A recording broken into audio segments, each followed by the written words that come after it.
What's up YouTube? Graylan Stewart here with another video. So this video I'm actually going to talk about how much earnest money should we put up on a deal that we get with a motivated seller. Okay, so when I first started out, everybody was talking about, you could do this wholesaling thing with no money down, nothing out of pocket, no risk, all these things. It sounded great. Like, hey, you can buy and sell and flip houses with no money and no risk. That sounds awesome, right? And it is true to some extent, but at the same time, you are obligated to actually have earnest money put up with the seller. And, the meaning behind earnest money is actually being earnest. How earnest are you when you're actually trying to put up earnest money with the seller, as far as really earnest money is also known as EM or EMD. When you get a contract with the seller, whether you're selling a traditional way with the realtor or you're doing a contract with the wholesaler or whatever the case may be, there's always earnest money involved, right? And earnest money is really just to show the commitment that you have to the deal, right? So a lot of times, I know that people say, hey, put $10 down or $1 or $0 or whatever it is, right?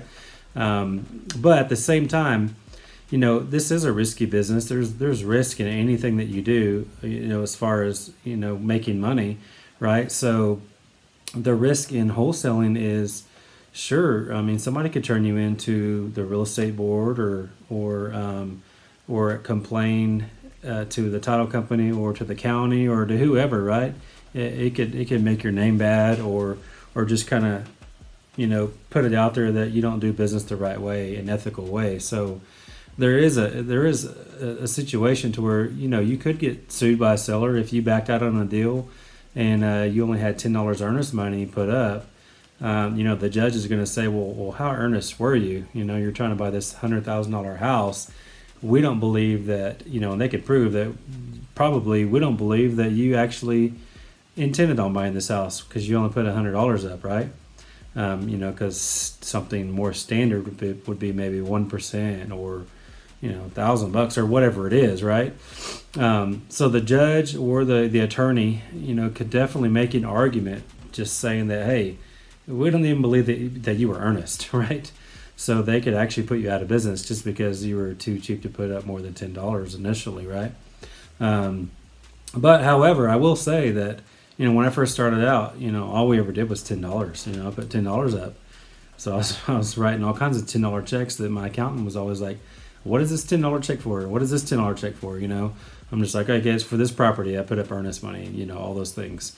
Long story short, I heard some horror stories from some more experienced wholesalers out there that had actually done the same business practice, at some point in time, and they actually got sued because they backed out of a deal they couldn't find a buyer on, and they lost, because the attorney, proved that they weren't really earnest, So how earnest are you, when you're just trying to put up $10? You probably never intended on closing the deal, and actually you probably never did really intend on closing the deal because you're a wholesaler, right? That's what we do, is wholesale the deals, hoping to find an end buyer to actually close on them. But at the same time, to do things legal and ethical, $10 just doesn't cut it. And I know there's a lot of people out there that they'll teach you $10 is good enough. And the fact of the matter is, in my opinion, it's just not. Can you get away with it? Sure. You can also get away with murder, but it doesn't really make it legal, right? Or ethical. So take that with a grain of salt. Obviously, that's completely different. But at the same time, it's a lot the same too. Because sure, we can get away with things all day long. That doesn't mean they're right or that we should do them, right? So the point is, how much earnest money do we really need to put down with the seller? Honestly, the real answer is it's up to you, or it's up to maybe your title company might even point you in the direction to say, hey, $10 isn't really enough. They might say that. They probably won't because they're a third party, non-biased is what they're supposed to be. But after a while, after you do a lot of transaction with different title companies, you become friends with them. You build that rapport and trust with each other. you definitely kind of help each other out, because you're helping them make money as you make money. Is the real thing. But being earnest, as far as earnest money goes, I think 1% isn't terrible. And sometimes maybe that's not enough. It depends on the size of the house. To be honest, if we're getting a house, under 10 grand, then yeah, we usually do put $10 on, but we don't get very many houses under 10 grand. But if it's, above 10 grand, but below maybe 40 or 50, we'll do like $100, is kind of our standard operating procedure at my company. And then if it's, in the upper hundreds, lower double digits, upper double digits and lower hundreds, I guess, we'll do more like 500. So if it's like $70,000 to $150,000 house, we'll do $500. That's pretty earnest. It's pretty typical. Even if you had an MLS deal, and you're selling your house for 150 grand, 500's reasonable. Maybe 1,000 is kind of what you want, but it's reasonable. At least it's at least earnest, right? It shows that you are serious about buying their property, and that's really the bottom line that anybody would look at. Like, are you really serious in this transaction? They want you to have a little bit of skin in the game, is really what it comes down to. Because if you're just putting a bunch of $10 out there, you might lock up 20 properties. What good does that do if you can't close on them? Because your first priority should always be to actually complete the transaction that you promised to do with the seller, right? And that starts with you putting the right earnest money up. Because if you're putting up $100, $200, $500, you want to make sure that you've got a solid deal that you can sell. Otherwise, you have risk of losing your earnest money.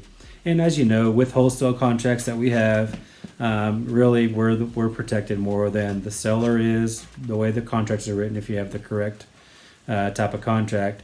So we can get that back, at the end of the day. If we did cancel, at least if they did try to sue us and go to court, they couldn't say that we weren't really earnest because we got $500 on the line or $100 on the line. It just didn't really meet our inspection needs,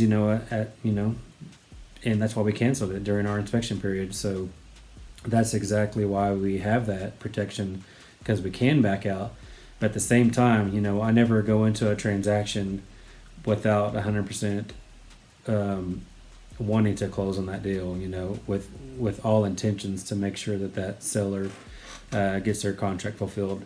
Because, we're obligated to them, first of all, because we did the deal with them. They trusted us, to sign a contract with us. And it's up to us to do our due diligence to make sure that we can fulfill that contract, whether that's finding an end buyer, taking it down ourselves and put it on the MLS, or trying to wholesale it, which is wholesaling it for retail, which we'll get into in other videos. But at the end of the day, if you sign a contract with a seller, just actually have earnest money that is reasonable. $10 is not reasonable in my opinion, unless it's just, a few $1,000 house, then that's definitely earnest at that point. If it's a $5,000 house, you put $10 down, sure. It's not much, but at the same time, it's kind of up to you. But kind of our standard operating procedure in my company, like I said, is if it's under, 8,000 or so, typically we'll do $10. But if it's, typically 8 to 20,000, we might do $100.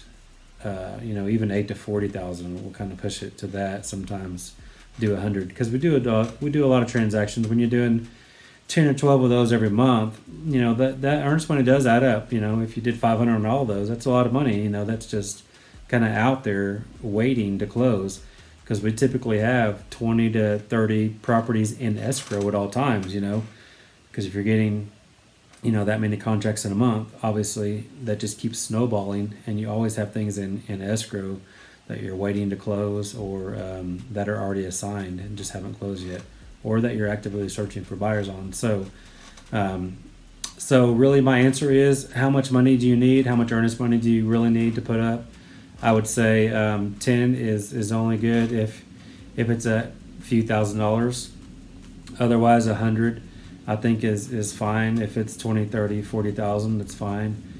You might want to put up to 500. If it's a larger transaction, 80, to 150 or something like that. And then we have done deals that are, $300,000 houses. And even in that case, like $500 really isn't earnest, and sometimes the seller will tell you that, like, no, I need $1,000, or $1,500, bite the bullet and do it, and eventually once you have these good relationships with the title companies and they know that you actually fulfill your obligations and close on things, eventually you can put 500 on the contract. And I'm not saying to do this, but potentially, sometimes we just forget. We never even turn the earnest money in, and then we find the buyer and go to closing, and then the title company says, "Hey, you never actually gave us your 500 on this." I'm like, "Oh yeah, we forgot to do it." She's like, "No problem. We just want to account for it, on the HUD, that you never put any down. So obviously you're not going to get credited that back." So so that's pretty cool, because some title companies won't do that. They're hounding you like, "Hey, you said $500, we never got it," So anyway, so as far as earnest money goes, just make sure it's actually earnest and that you really have good intentions to actually close on the deal, and you'll be fine. So peace out. Hope you guys have a great night, great day, wherever you're at in life. I hope it's all good for you. Please like and subscribe if you can. Give us a thumbs up. I'd greatly appreciate it. And, if you like this video, put a comment. And let me know what you think, if you want to see other videos like this or other topics that you want me to hit on. Because a lot of these topics that I'm trying to cover are topics that people don't really talk about much. So, and I just think they're important, and I'm a real wholesaler. We have a virtual wholesaling company.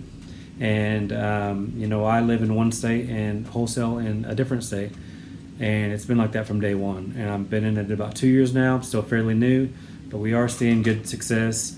We typically do 10 to 12 deals every single month, and it's been like that throughout the 2020 year pretty much. But even starting out, I did 7 deals my very first month in business, and that's not typical. However, it is possible if you put your mind to something and you do it. But it is important to have the right mindset first of all, but also have the right contracts and just the grit and determination to actually go out there and get something done by taking action. So hope this video finds you well and hope it helps you out. Please let me know if it does. Like, comment, subscribe, and I'll see you on the next one. Thanks a lot.